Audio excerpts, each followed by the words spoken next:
Thank you very much, and I want to thank each of the witnesses for your testimony and being so well prepared to provide us with the information that we need to make good decisions.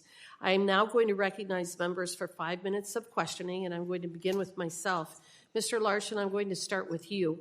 In your testimony, you outlined the need to expand the Lewis and Clark Regional Water System's capacity over the coming decades to keep pace with both economic development and population growth in the region. How would the feasibility study authorized by Mr. Johnson's legislation help to ensure that the system is adequately prepared to meet future water demand? Madam Chair, thank you for the question. As you heard in the testimony, Lewis and Clark is an existing system, and it took 28 years to get to where we are. This feasibility study is so critical so that we know how we can expand what we already have. So we know we need more water. What we don't know is how it would happen. The engineers need to take a look at this, figure out the best way forward. And so this feasibility study is so important to ensure that we have the technical expertise in how to do this in the most efficient and effective way possible. And so we thank you for the question and the consideration. In my prior life, I was a water attorney.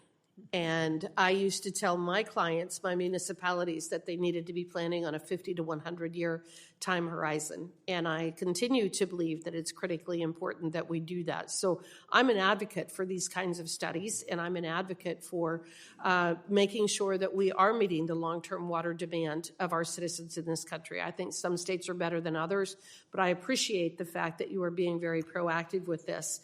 Mr. Fifley, I'm going to turn to you next. And would you please elaborate on the water supply challenges currently facing South Dakota and the surrounding regions? Certainly, and thank you for that question. The reliable water is actually it's foundational to infrastructure. Without it, our communities can't plan. They can't plan for growth. They can't support their businesses or sustain long-term development. We have lots of challenges in South Dakota, and lots of different growing water challenges, including drought, limited groundwater supplies, water quality issues, aging infrastructure, increasing demand, all of these things. So, you heard from the Western Dakota folks, a week or so ago. Every region in South Dakota has issues and different issues, and we're all trying to address them. And the feasibility studies are the way to do that. Well, how would the Dakota Mainstem Regional Water System help to address these various challenges? The Dakota Mainstem feasibility study is really going to take a look at not only the water supply source that we're intending to use, which is the river, but then that river's being evaluated primarily because of it's a good quality of water, and the scale and the reliability of the river is very good as well. A feasibility study moves that discussion from concept to analysis. And that's really what we need to do. So, it's our hope that the feasibility study will be eye-opening and will present the solutions that we need to have happen in our state. Mr. Choke, I do appreciate the testimony that you have provided and the work that you have done with that fishery there. I know that some others will have some questions for you. I'm going to turn to Ms. Nielsen real quickly to address the Mr. Bentz bill. As your testimony highlights, local water contractors, along with farmers, ranchers, and communities they support, are frequently left out of the Section 7 consultations under the Endangered Species Act, even though those are the folks that are the ones that are typically most affected by the decisions. That has always seemed to be a hole in the Endangered Species Act to me, that there needs to be more specific consultations with the people who are not only the most impacted, but the ones who typically have the most information. Could you please speak to the specific ways in which Congressman Bentz's legislation would facilitate collaboration between contractors and federal agencies during consultation? Thank you for the question. And yes, you are correct. There is a gap in ESA consultation. Our goal is to fill that gap so that it's not left to agency discretion to bring contractors to the table. And so this bill would require the agencies bring those folks into the process and bring contractors into the process. It would require that they have a seat at the table. It would require that they have early and consistent communication with agencies, that they're able to receive draft documents to review those and provide feedback on, and so that they're brought in early and not too late into the process. So this would actually streamline the ESA process and hopefully save time and save agency work by bringing contractors in who not only are impacted by these decisions, but have some of the most critical knowledge when informing decisions that affect water supply, water delivery, and also would ultimately impact ecosystems, wildlife, including endangered wildlife. When I think about the Klamath Project specifically, there are, we now have a system where 4 dams were removed on the lower Klamath River. Now we have salmon in our project area. We also have endangered suckers in upper Klamath Lake.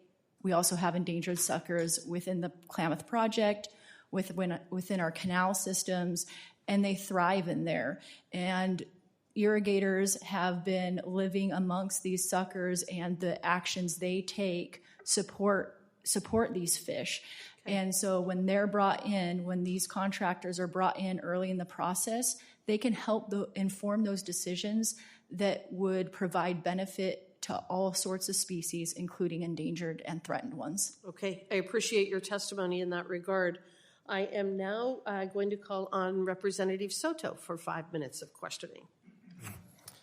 Thank you, Madam Chair. In Central Florida, we have water issues too. I know it's not as tough as out west with a lot of the issues you face, but we have a lot of growth in the Central Florida area.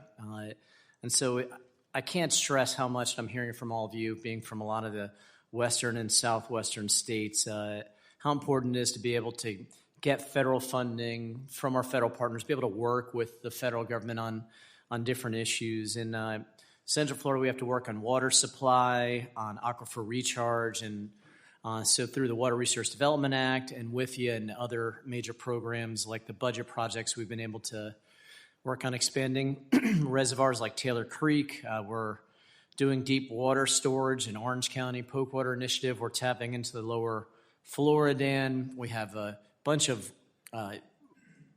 lake restoration projects like Tohopa-Caliga restoration, among others. And so I just want to hear from Chairman Choke, right? Choke? How important is it for the federal government to help be a funding partner and to communicate with both tribes and rural communities to make sure that you all have future water supplies? Thank you for that question. The clear understanding is the Nisqually tribe has always strived with working with our federal and state partners to kind of work together on what you're asking here and trying to keep that at the table. As in my earlier statement, I had the opportunity to work at this facility for over 5 years, and during that tenure, I actually worked there during the Nisqually quake that may have had a high impact on some of the water supplies at the hatchery itself. So at the time, we had to reach out to FEMA to get the studies done to see how it impacted our water supply for the hatchery itself. So I think during that tenure, everybody was overwhelmed because of the magnitude of the quake itself. So we're still doing studies there at Clear Creek is, the resources that we have available at this point in time. So I just want to continue that tenure and, hopefully there's a full understanding in order to advance things at Clear Creek itself. We've actually done up to date at our original Klamath Creek hatchery. It's more high tech. When I first started at Clear Creek, I thought that was the high tech of all hatcheries and whatnot, and I shadowed our GM at the time to learn the ins and outs of how each little piece at the hatchery works and how that water flows. Initially, we had a good population of steelhead in the Nisqually River, but that has declined due to lack of management in the past. But we tried to facilitate a way to, I guess, get that population back up by implementing a chiller system at Clear Creek, but due to the complications of the quake, it really had an impact on that water flow. Well, thank you, Chairman. We see both in Washington and also in Florida a lot of ag lands where this becomes essential, including with some of our local tribes down there, like the Seminole tribe and the Caloosahatchee tribe, and with aquaculture, and even with recreation and with hunting in the area. When you're working with the federal government, what are some of the main funding sources that you all rely on for some of these projects? You mentioned FEMA already. Is there any others that you all utilize? So initially, to understand that, we work with the BIA, Bureau of Indian Affairs, and we do our initial outreach with state agencies as well, knowing that a number of the hatcheries in the state of Washington have closed due to lack of funding. They've always done outreach to Nisqually to assist, in a sense, to keep that salmon population flowing. I'm glad you mentioned that, and certainly the Bureau of Indian Affairs is going to be critical, especially including in South Florida, where we have a lot of our tribes rely on it too. So these are some of the funds we need to protect going forward and make sure that both rural communities, tribal communities, have the water you all need to be able to grow and to be able to help feed America. So thank you for being here. Thank you. The chair now recognizes Mr. Wahlberg for 5 minutes of questioning. Thank you, Madam Chair.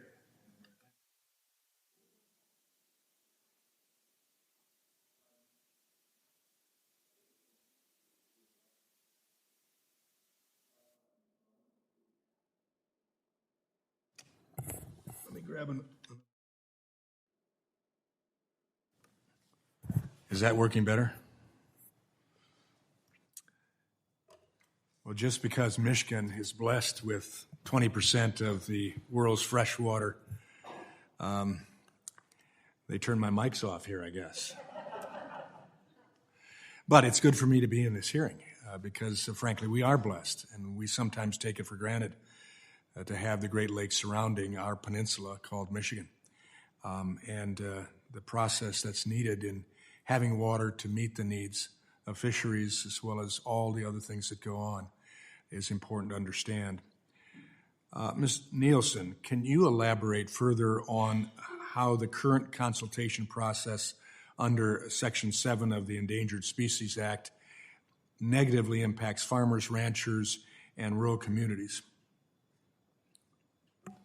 Thank you for the question. So, yes, I would say to start off with, one of the negative impacts is that we're not brought into the process to inform decisions that are made and when biological assessments and biological opinions are drafted.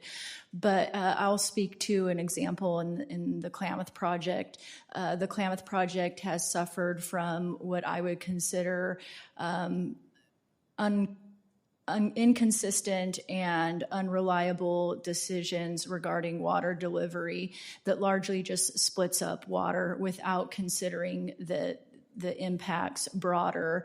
And so for 30 years, irrigators have suffered from inconsistent supplies and largely not having a roadmap of how to navigate that. And as a result, when you take water off the land, you take water from the ecosystem, you take water from the groundwater table, you take water from other wildlife habitat and wildlife refuges. And when there's water on the landscape and water in the lake and water going down the river, you are able to maintain everything that relies on that ecosystem and thrives from that ecosystem. A few years ago, back in 2020 and 2021, there was no water deliveries to the Klamath Project, zero. But that also meant no water on the landscape. It meant that two of the nation's oldest wildlife refuges went completely dry, and there was no place for waterfowl to land on the Pacific Flyway. And those two wildlife refuges used to host millions of waterfowl, and there was absolutely no place for them to land. And that ruins the habitat for a lot of other species as well that depend on the refuges, but depend on the habitat that our farmers and ranchers supply. It also impacted residential wells. And so that is just some of the negative impact we have seen, and what we're looking for is that voice to speak to the entire ecosystem that depends on water. How does Mr. Bentz's legislation strengthen the consultation process by ensuring local water contractors have a seat at the table? So it requires that agencies bring us to the table rather than allowing for the discretion to bring us to the table or not. And we've seen years where we've been brought to the table. We've seen years where we haven't been brought to the table. But it brings us into the process very early to have discussions with agencies. And then it also allows us to review draft documents developed under the Endangered Species Act and have input in them and provide our expertise and on-the-ground knowledge before decisions are finalized, and our only path to addressing those is after the fact. And I just want to note that that's similar to the rights that tribes have through trust responsibilities and government-to-government responsibilities. Tribes have similar rights, and we're looking to fill the gap on the water contractor side of things through this legislation. Thank you. Thank you. My short remaining time here, Mr. Larson, Mr. Feifley, how would your respective water systems help mitigate the impacts of the West diminishing water supply? Mr. Larson or Mr. Feifley? Just so I understood the question, how would our projects mitigate the impacts of the West diminishing water supply? Okay. That's precisely why we're asking to have a feasibility study done. So we have to get into and draw on the Bureau of Reclamation's expertise to help us determine, what the best way is to take the water out of the river, treat it, and then transmit it down the system of pipelines. Okay. But so for the Dakota Mainstem, we are just talking feasibility study only. We don't have a pipe in the ground yet. Thank you. My time has expired. I yield back. Thank you. The chair now recognizes Mr. Gray from California for 5 minutes. Thank you, Madam Chair. Appreciate the recognition. Including water contractors during the BIOPS process is a much-needed improvement. In my district, water contractors play a central role in delivering water through the Central Valley Water Project, and it supports the most productive agricultural valley and region in the world. Some of my colleagues have expressed concern that allowing water contractors to participate in the review of the BIOPS will somehow lead to potentially biased outcomes. And I disagree. I think it's important, our water contractors have firsthand expertise in these day-to-day systems, in the operations, and I don't believe federal agencies alone, are in a position to replicate that.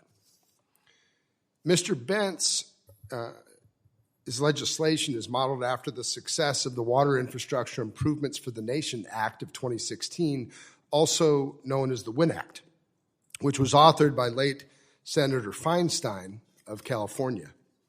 The WIN Act demonstrates the value of flexible water management approaches in the CVP, and the inclusion of water contractors creates a more collaborative process that balances both species protection and water supply. Reliable water supply provides greater certainty for contractors, agricultural producers, and frankly helps our efforts to protect wildlife. This is a step in the right direction to modernize the ESA consultation process. My belief is we need to do more.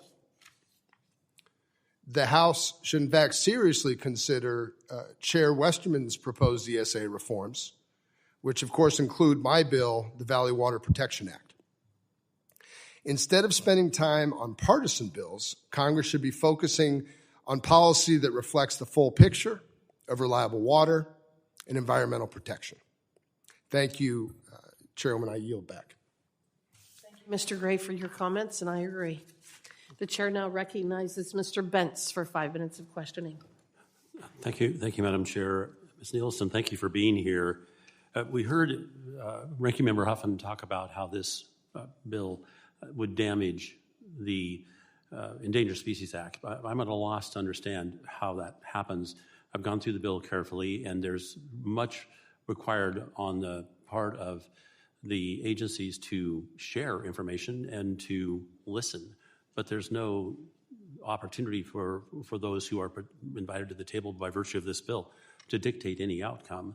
So I'm a bit at a loss. Is there something I'm missing in this bill that, in your opinion, damages the Endangered Species Act? Thank you for the question. No, there is nothing in this bill that would harm ESA law or policy. This does not change ESA law or policy. It just allows for those with direct impacts from decisions at the Endangered Species Act level to be able to coordinate with agencies and have input on the documents they draft and ultimately approve, but it does not change anything with ESA law or policy. Right, and it seemed to me on page 2 of the bill, lines 13 through 16, it indicates that the covered entity, which is the irrigation district, if it so requests, you'd have the continuing and routine opportunity to discuss and submit information to the action agency, quote, for consideration. So it in no way dictates an outcome. Is that kind of what you're saying the bill is supposed to do throughout? That is correct. And if we so request that consultation.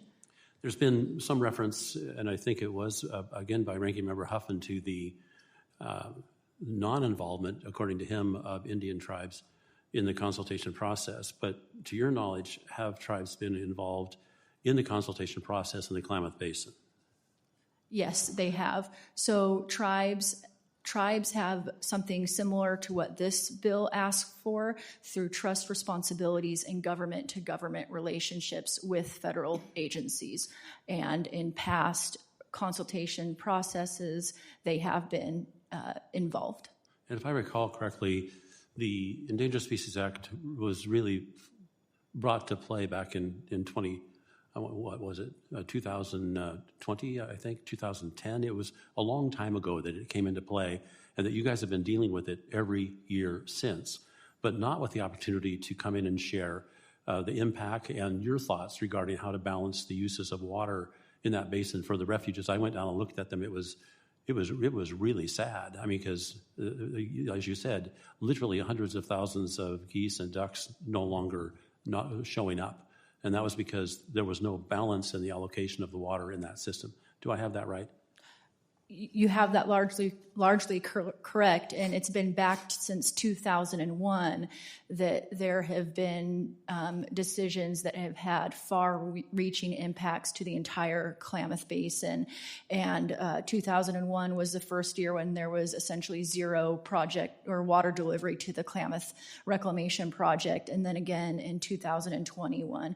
And what we have seen during that time is that when water has been largely restricted from the land, that has far-reaching impacts not only to our farmers and ranchers, which are a huge piece of the economy, but also to the wildlife refuges and for wildlife that depend on the lands within the project and the basin broader. It's interesting, the reference you have made to the trust responsibilities is, I think, reflected in the Administrative Order number 3206 that I referenced earlier. And it specifically says whenever the agent, and this is in regard to the agency's requirement to respect Indian tribal rights. And it says whenever the agency's bureaus and offices of the departments are aware that their actions planned under this act may impact trust resources, the exercise of tribal rights or Indian lands, they shall consult with and seek the participation of the affected Indian tribes to the maximum extent practicable. Now, you're not asking for that. You're asking just that you be given a place at the table. You're not asking for the huge requirements contained here, which, by the way, I don't dispute. I'm just trying to draw a comparison between that which you're asking for, a modest opportunity to be involved and be told what's going on so you don't have to sit around and wait. I really appreciate your support and your traveling out here. I yield back. Thank you, and good discussion. The chair now recognizes Ranking Member Hoyle for 5 minutes of questioning. Thank you so much. Chairman Choke, I have a few questions for you. One is, what kind of maintenance is needed at the Clear Creek Hatchery site?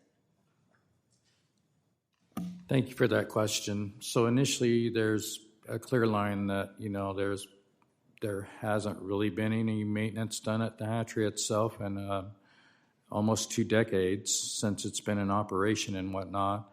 So there still needs to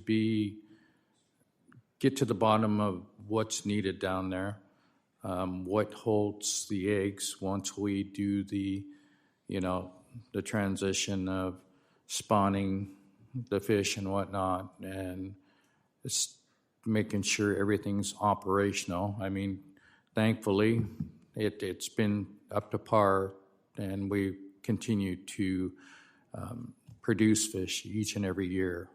So, but that's the biggest stress that I want to put across the table is the fact that, there hasn't really been any maintenance done other than what the tribes provided at this point. So when we gain ownership, we want to advance just like we have done at Kalama Creek. We are in the final stages of completing Kalama Creek with all its high-tech equipment they have down there. So we want to kind of stay in line with our other hatcheries and still not only provide for the tribe, but the state in general. Has the U.S. Fish and Wildlife Service ever helped with maintenance or improvement costs? They've done site visits in the past, but no, they haven't really come to witness exactly what needs to be done down there. You've got an aging generator down there in the event that the power goes out, which it does almost every year. That generator could run, could not run, and that's detrimental for the flow of water in our incubators for the eggs and whatnot. So if that water flow stops, then we lose those eggs that, bless you. Thank you. All right, and how much money does the tribe spend out of its own budget to maintain the site each year? So initially, the tribe focuses, they just run on pretty much a zero-based budget down there. I mean, they only accommodate for staff at this point.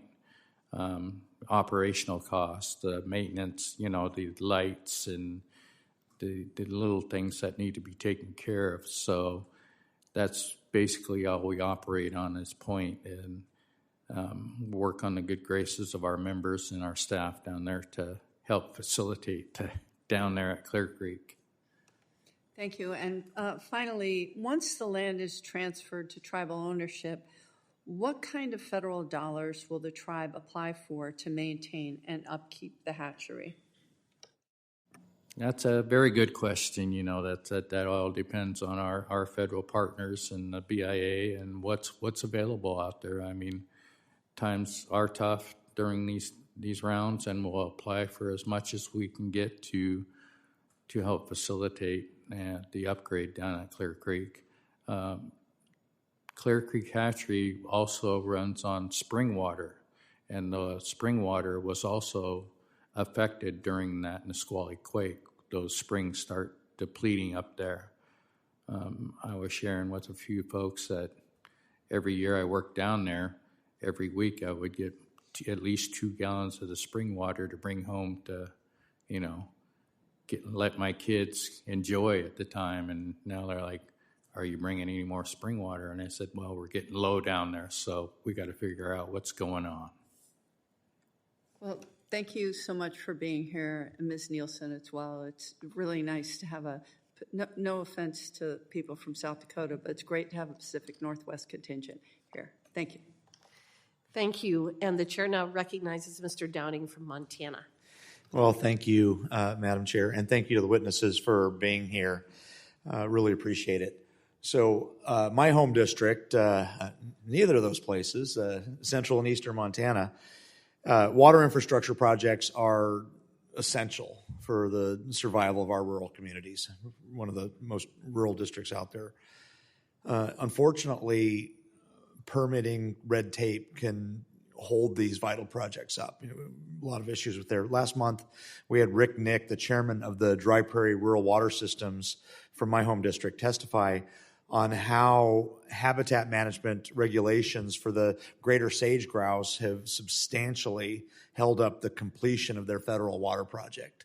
I'm going to start with Ms. Nielsen here. What are some of the unique barriers that federal water projects face in dealing with federal permitting in the Endangered Species Act? Thank you for the question.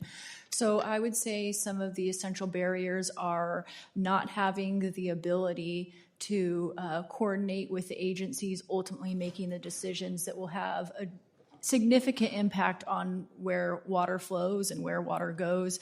Not having the ability to consistently coordinate with those agencies and review those documents and provide information that could ultimately mitigate those issues.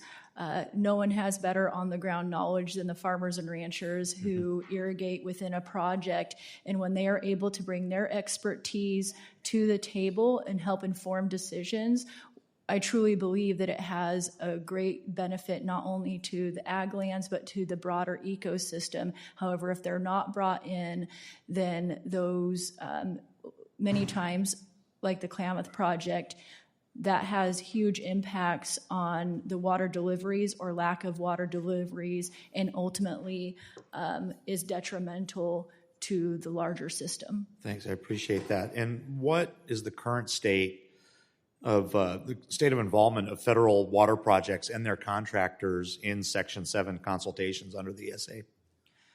Are you asking like what the consultation process looks like right now, or the coordination process? Yeah, basically what's that look like now? What does that process look like? So largely it's been dependent on the discretion of the agencies, or dependent on administration to administration, how we're involved.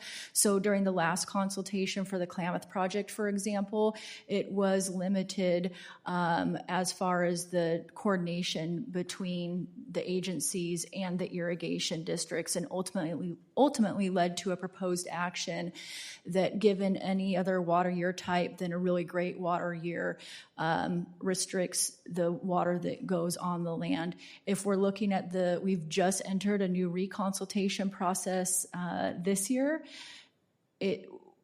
We're being brought to the table more frequently, and we are able to get our voice heard and coordinate and provide that essential knowledge. Thank you for that. So what do you believe would be the impact of my colleague, Congressman Bentz legislation, H.R. 8259, for improving the regulatory process for federal water projects? And to add on that, what would be the immediate effects of this legislation if enacted? So the immediate effects of this legislation would be for any ESA process where a contractor is involved, if should they choose to request that coordination, then they would get that coordination when biological assessments and biological opinions are developed. What was the second part of your question, or the first part? You handled it. I'm Okay. going to move on in interest of time, but thank you. I'm going to go to Mr. Fifely and Mr. Larson, just out of curiosity.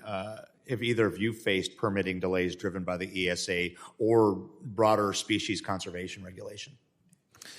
I'll take that question since we're an existing system and they're a proposed system. The only time that we've run into that is the routing of our pipelines to avoid certain endangered weeds or plants. So we have not had an onerous impact, but we have been cognizant of it. We have to go through all the NEPA requirements, so we're very sensitive to it, but no, it has not been onerous in our case. Right. Thank you. Anything to add, Mr. Fifley? No, yeah, thank you. So unfortunately, I've run out of time, so I just want to say thank you for your answers and your participation here. Federal water projects and rural water systems are the lifeblood of communities in the western United States, and I appreciate Chairwoman Hageman for highlighting bills supporting rural water in today's hearing. And on that, Madam Chair, I yield. Thank you. And I want to thank all of the witnesses. You've provided some very valuable testimony today. And I also want to thank the members for being here and asking the questions to get more information. The members of the committee may have some additional questions for the witnesses, and we will ask you to respond to those in writing. Under Committee Rule 3, members of the committee must submit such questions to the subcommittee clerk by 5 p.m. Eastern on Monday, May 4th. The hearing record will be held open for 10 business days for those responses. And if there is no further business, without objection, the subcommittee stands adjourned.